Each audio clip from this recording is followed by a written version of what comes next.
Hello everyone, in this video I will show you how to generate videos with OpenArt AI.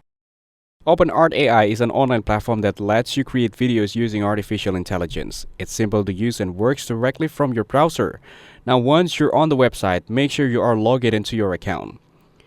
From the Features section, click on Image to Video.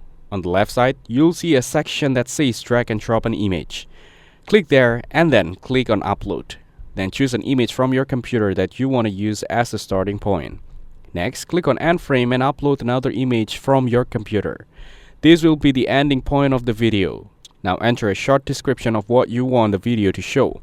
For example, you can type something like Booth or singing a song. If you want, you can also turn on the toggle for auto sound or auto speech, and the AI will generate audio for your video automatically. After that, choose the duration of the video such as 6 seconds or 10 seconds. Then select the resolution you prefer and click on Create. The AI will now start generating your video.